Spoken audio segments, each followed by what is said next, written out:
എന്താ പ്രജുവിന്റെ മുഖത്തൊരു വിഷമം?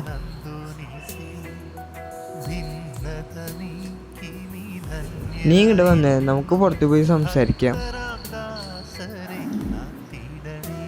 ഞാൻ പറയാ അച്ഛാ, ഇന്ന് ഇവന് ഫുട്ബോളിന് സെലക്ഷൻ ക്യാമ്പ് ഉണ്ടായിരുന്നു.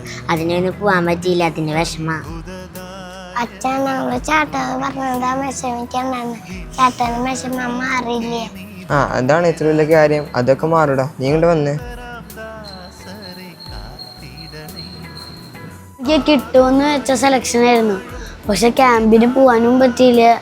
ഇനി ക്യാമ്പില്ല, ഇനി സെലക്ഷനും കിട്ടില്ല. എടാ നീ ട്യൂഷൻ കഴിഞ്ഞിട്ടാണോ പറഞ്ഞേ? നല്ല ടയേർഡാ. ഇന്നലെ ജീസസിന്റെ മീറ്റിംഗ് കണ്ടേ? ഞാൻ നിക്കണില്ല, ഞാനും വല്ല ടയേർഡാ.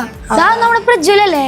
ആടാ പ്രജുലെ, നീ അറിഞ്ഞില്ലേ നമ്മുടെ സെലക്ഷൻ ക്യാമ്പ് ക്യാൻസൽ ചെയ്തു? ശരിക്കും? എനിക്കിപ്പോ സന്തോഷായില്ലേ? നമ്മുടെ ജീവിതത്തിൽ നമ്മൾ ആഗ്രഹിച്ച കാര്യങ്ങൾ ചിലപ്പോൾ നടന്നില്ല എന്ന് വരും. പക്ഷേ ദൈവഹിതം മറ്റൊന്നായിരിക്കും. അത് നമ്മുടെ നന്മയ്ക്കുള്ളതായിരിക്കും. അതിനു വേണ്ടി നമുക്ക് ക്ഷമയോടെ കാത്തിരിക്കാം.